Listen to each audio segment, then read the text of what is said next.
Al Lima of We Are Change Connecticut, wearechangect.org, and this is Truth Talk News.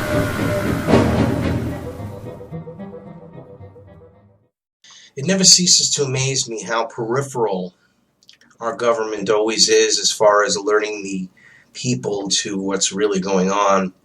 And the media, of course, in their complicity to keep the attention on things that they want.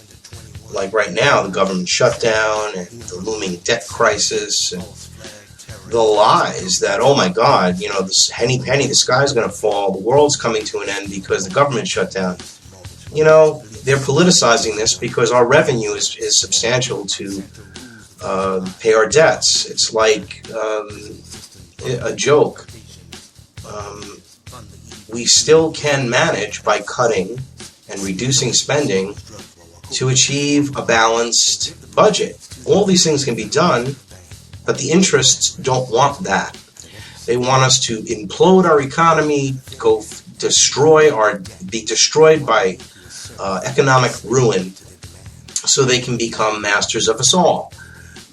Again, the way history has smeared people that have exposed the Federal Reserve crime syndicate, like Congressman Louis T. McFadden, and how they demonized Ron Paul. And you can just see the whole way Larry P. McDonald. I mean, these people, for the most part, are actually dead or were attempted to be murdered. I mean, McFadden was poisoned twice. And Larry McDonald, of course, perished in Flight 007, shot down by the Soviets. I mean, no controversy there. He was warning about the rise of terrorism and the totalitarian socialist New World Order. And the media, of course, in their complicity to keep the attention on things that they want. The past is the greatest predictor of the future. And then when you see all the things that are happening that they're not paying attention to, when we have all these financial calamities, I mean, really, look what's going on here. I have information. Consumers certainly stopped spending money because of all of the problems on their credit cards over the last several years. But now they're back to consumer credit has again surged past the $3 trillion mark in the second quarter of 2013 and continued on an upward trajectory. So right now at $3.4 trillion, and that's up 22% over the past 3 years. Student loans are up a whopping 61%. And the total household debt, according to the Fed's Flow of Funds report, is at $13 trillion, nearly back to its pre-crisis levels of 2007, and a shade below government debt of $15 trillion. And they've, of course, not solved anything with this. While all of these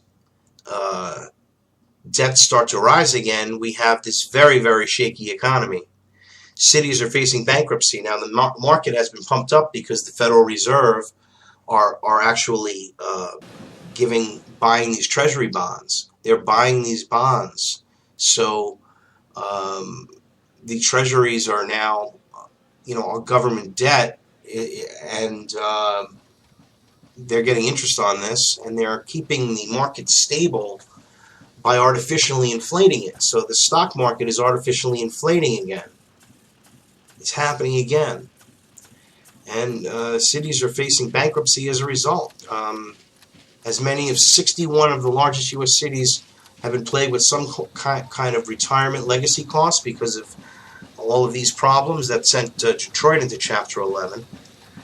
Cities have amassed $118 billion in unfunded healthcare liabilities and promises to pay healthcare benefits to municipal workers beyond the employee contributions to finance those funds. And it's a sinkhole, and this is a problem that's nationwide.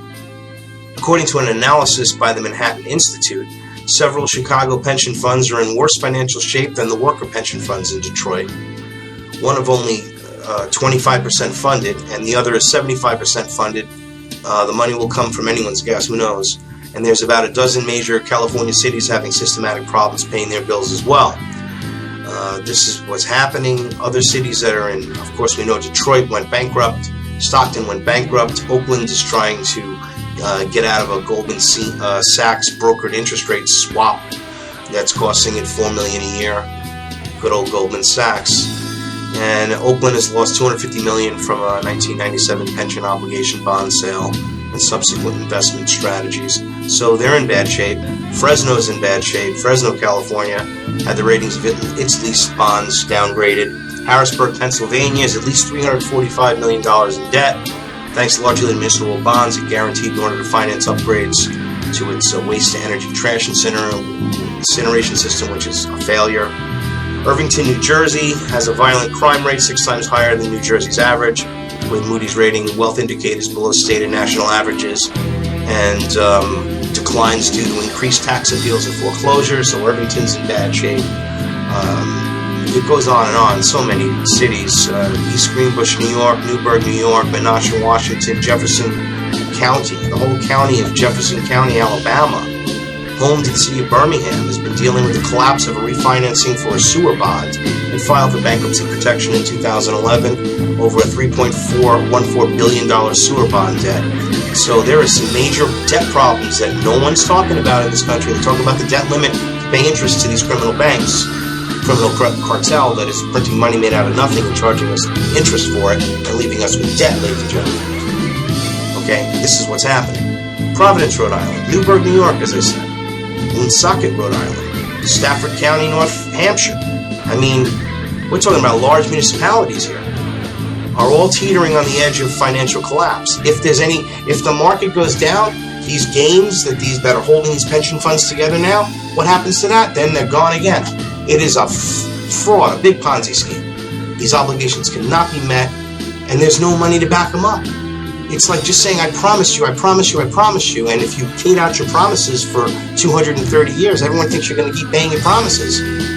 But there comes a point in time when you can't. It's impossible to pay all these things. Impossible. And there's going to be hell to pay. Unions control state legislatures and city halls in non-right-to-work states, so it becomes politically paralyzing to try to fix the problem of runaway labor costs. Right-to-work laws attract people and businesses, says labor economist Richard Vedder of Ohio University. Non-right-to-work states repel them. His statistics show that cities and states with right-to-work laws have sturdier tax bases and higher employment levels. Of course.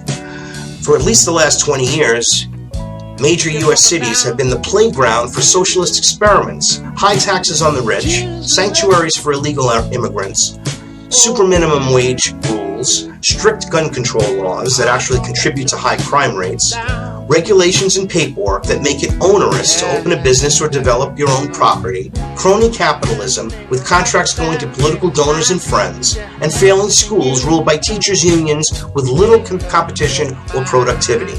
Declining cities are jurisdictions that levy local income taxes, a Cato Institute report concluded. Detroit levies a 2.5% income tax. New York's is 5%. Another problem has been the decline in family structure that has become so acute in many big cities across the country, from Los Angeles to New York.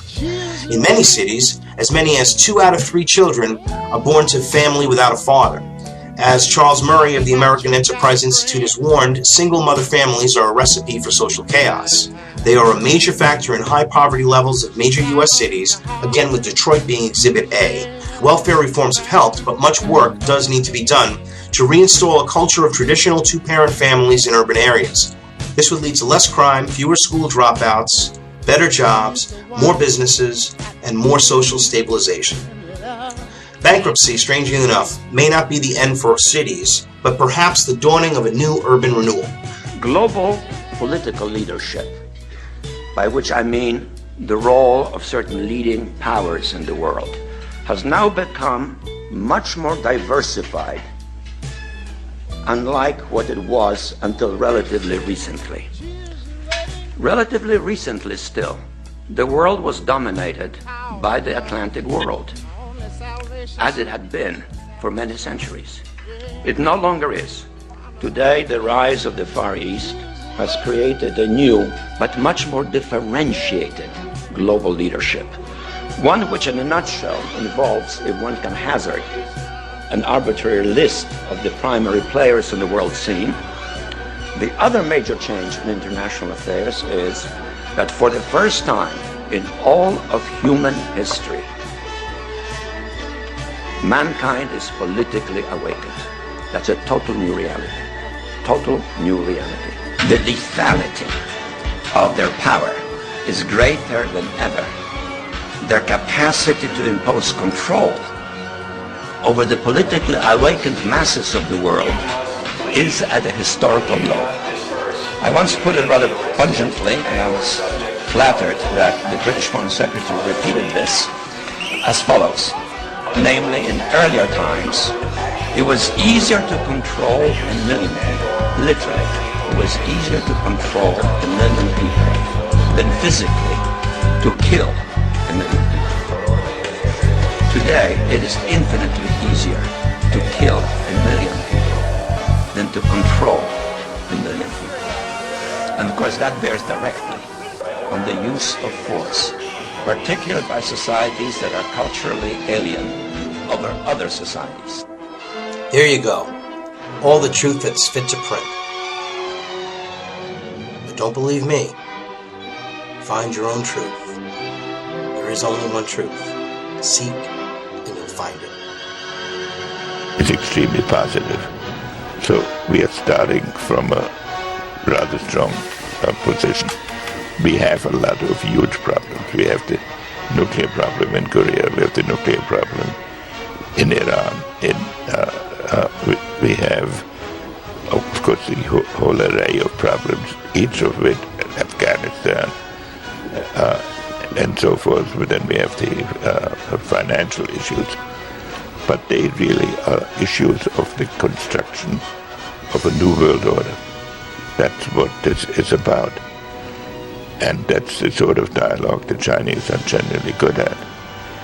And so a partnership between us is essential. A conflict between us is going to exhaust us both in tactical exercises that cannot be conclusive. And the New World Order could satisfy both. It has to satisfy both, because otherwise it will lead to tensions that will exhaust us both. Thank you. Great to see you. Could it be?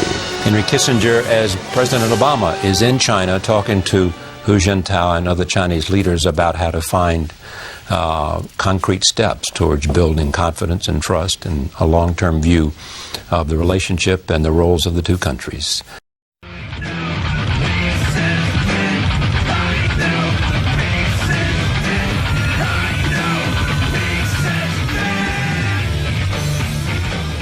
Thank you for watching Truth Talk News, where news the mainstream media ignores is the top story. For more truth, subscribe to Freedom First Films on YouTube and Truth Talk News on Livestream.com.